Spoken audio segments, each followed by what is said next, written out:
Hi everyone, and welcome back to my channel, or welcome if you guys are new. Today's video is going to be a review, demo, and wear test of the foundation from Revlon called the Illuminance foundation. This says that it is a skin caring foundation. It has 5% squalane hyaluronic acid, and I did pick mine up in the shade 113. It's a pretty good shade match for me. I have used this quite a few times now. I had actually already filmed this video and had to scrap it because the video picked up my skin texture in a non-realistic way, and I didn't feel like that was very helpful at all for a foundation review. So I'm crossing my fingers that you guys can see my skin a lot more true to how it actually looks. I'm actually about to pause and make sure that it looks good before I keep going, but I really wanted to share this foundation with you guys because I really like it. So this is not a first impressions review, which I actually think is probably more helpful than a first impressions review because I have had many chances to test this out. It is a more dewy foundation. It's definitely not satin or matte. It is a dewy foundation. It has about a medium coverage level, and I just really think that it's pretty. So this says that it's makeup and skincare in one. It is medium coverage with a natural finish. I think it's more dewy than natural, but depending on what your natural skin is, my skin's really dry, so to me, I wouldn't say it's a natural finish. It says it reduces the appearance of wrinkles over time and it deeply hydrates the skin. So I never really take the claim of skincare in a foundation too seriously for myself because I don't just use one foundation until I've completely used it up. So for me, for it to have skincare in it is maybe nice for some people if you only use up one foundation at a time. But I've got a lot of foundations back here in my collection and I use them all pretty well in rotation with one another. So if something has skincare ingredients that's supposed to help over time, I'm not really likely to notice them. So I think that's enough about the overview. I will put the price here because it's different at different retailers, but I picked mine up at Ulta because I was able to get 10 times the points. So I will just go ahead and put the Ulta screenshot up of the foundation here for you. But I think that foundations at the drugstore and everywhere are just going up in price. So I don't know. I mean, it's a bit of a bummer how expensive everything is. If I'm remembering right, I think it's about $17, but you guys obviously were already able to see the screenshot. But yeah, I do really like this one and I'm excited to share it with you guys. Okay, I checked the camera to make sure that my skin is being picked up more true to what it actually looks like, and I think we're good to go. So let's jump into the demo of this foundation. I did wash my face this morning about 20 minutes ago, and then I did put on a very light layer of this moisturizer from Glow Recipe. This is the Plum Plump Hyaluronic Cream. I just put on a very light layer of this because my skin was feeling very dry today, but it's pretty much completely sunken into the skin now, so it shouldn't affect anything that you're going to see as far as the foundation goes. But I'm not going to put on a primer or anything. I want to just show how the foundation will look. I will say though, I used this with the e.l.f. Power Grip Primer last week at the beach, and it was a really nice combo. So I was really excited about that, and I think that I will end up using that combo together a lot because that primer is super gripping and it just worked really well with this being a more dewy foundation for some reason. I really like it. So I'm going to apply the foundation with a brush on the left side of my face and a damp sponge on the right side so you can see the coverage differences and the finish differences. So let's start out with the brush side. I always put the brush side on my left cheek and left side of my face because my left cheek has a lot of redness, you can see, and my right cheek isn't as red, but it does have a little bit still to cover up. So I like to use the brush side to see how much coverage we can get. So here's the before of my skin. This is going to be the side that we put the foundation on with a brush, and then here is the other side. Like I said, this one's not so red, but just so you guys can see what we're working with here. So I'm going to pump some of the product, about half a pump, on my finger and then just kind of spread it out over the cheek. This has just been how I've been applying. I kind of spread it out first and then I'll blend it in with the brush. But this is just kind of instead of putting it on the back of my hand or something and then picking it up with the brush. And a half pump goes quite a long way because this is, like I said, not even a full pump. And then the brush I'm going to use is from Sonia Kashuk. It is their large buffing brush, and I just really like this one for foundation. So let's go ahead and blend this in.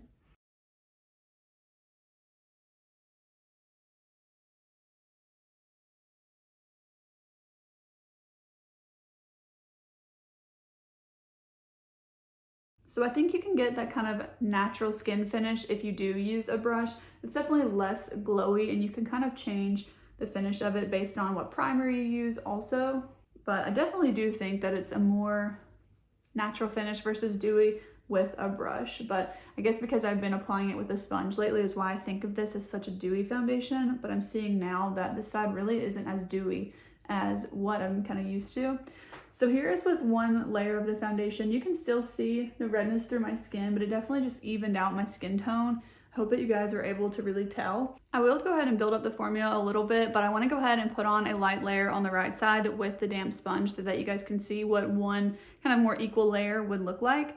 So I'm going to do the same thing and pump about a half pump onto my finger and then just spread it out first.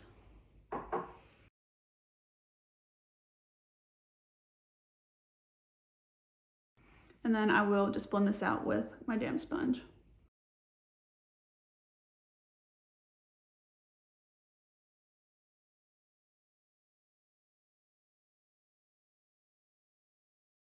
So the coverage level is actually pretty even in my opinion between the brush side and the sponge. The only difference is really the finish, like I was mentioning earlier, that the damp sponge side is going to give you a much more dewy look than the side with the brush. But I actually really like that because sometimes a foundation can really sheer out with a sponge, and I like that this one is more true to just like a flat medium sort of finish, or coverage, not finish. And it is pretty buildable to an extent. I don't really think that I've ever gotten full coverage out of it, but I can build it up to like a higher medium coverage.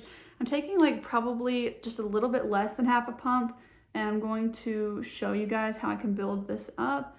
And we'll start out with the brush side again. I do find that spreading it out on the face first before you use the brush or the sponge does help keep some coverage, because that's when I find that the sponge would pick up so much coverage, is if you were picking it up off the back of your hand and then blending it in.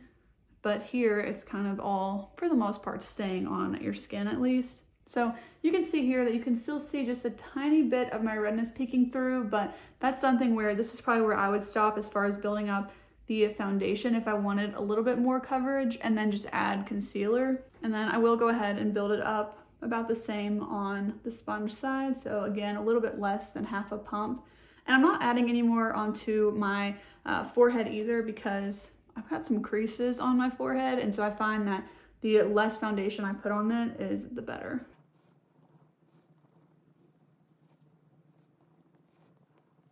I'm just gonna blend right in the middle of my forehead though, because the two sides weren't blended very well, but I'm not adding any more product there. Okay, so here's how the brush side looks after I built up a second layer, and then here is how the sponge side looks.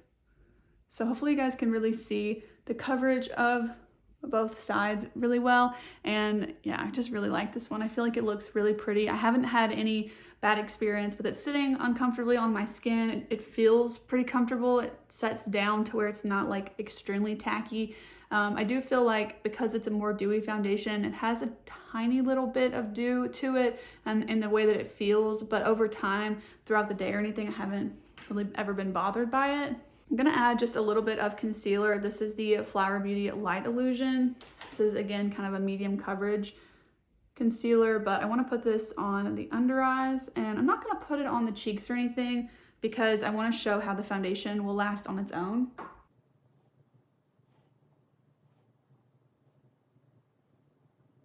I'm not going to put powder all over the face, but I am going to set the under eyes because they will definitely crease, and then just a little bit here by my nose. I'm using the CoverGirl Clean Fresh Press Powder.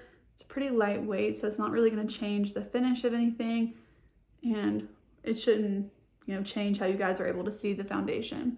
So I am going to do the rest of my makeup a little bit later today for another video, but this is going to be the finished complexion. I'll add some cheek products on later, but I do want to do a wear test. It's a little bit later in the day. It's already actually 1:30, so it's a little bit later, like I said, but I will try and leave this on for at least 8 hours and then give you guys a check-in. But yeah, I really do like this one, and I feel like it's a pretty solid foundation. Like I said, I have already used this. I mean, I've used this at least 10 times. I've got a pretty good understanding of it, and I just think it's a really, really good foundation. So here is another kind of last look at it, and then I will check in with you guys in about 8 or 9 hours, hopefully. So I'll see you then. So I want to go ahead and do another quick check-in. It's been about 4 hours now, but I just wanted to show you all that the foundation looks, in my opinion, the exact same as when I put it on. So I just wanted to go ahead and show you guys that. And then I'm actually about to do the rest of my makeup and add on to it. So I just thought this would be a good time to do a check-in. But like I said, it's been about 4 hours. So I'll check in a little bit later with you guys and show you the final check-in. But I think this one wears really, really well. Okay, so this is gonna be the final check-in. I do, of course, already have my makeup on. If you're interested in this look, I will have it up very soon for you guys. It should be my next video if you want to see me create this eyeshadow and the whole look. But I've now had this makeup on for a little bit over 8 hours, close to 8.5 hours. So this is how the foundation is looking after that long of wear. And I really like this, you guys. I even was doing yard work, so my face did like get hot and I was a little bit sweaty, and I feel like it held up very, very well. I will say around, I've got some like grass in my hair and stuff, just ignore that. But I will say around the 4 hour mark, I did spray on some of this ColourPop Pretty Fresh setting spray, but this really just helps like other products melt into the skin, and so it really helped with my powders and just make everything just a little bit more dewy while I was adding powders. But I really don't think that this like changes the length or wear time of your foundation. And like I said, when I put this on, I already had it on at the 4 hour mark, which you guys saw right before this. So I don't feel like that would have changed anything about the wear of it. Ignore, please, the dirt and grass that's apparently all over my face and in my hair. I did not realize that all that was in there, but this is how it has worn. I honestly feel like it looks really good still, and I'm super happy with it. I feel like this is a win. I'm so glad that it is too, because if you guys saw my most recent foundation review, it was of the L'Oreal True Match, the reformulated one, and I really didn't like it. So this is a win for me. I really do recommend this. The shade 113 is also a really good shade match for me. I think that this is a very, very close shade match, especially in comparison to some of my other foundations. So all around, this one is a winner. I'm really enjoying it. I have been enjoying it for several weeks now. I really love the dewy finish of it, and I don't have anything bad to say about it.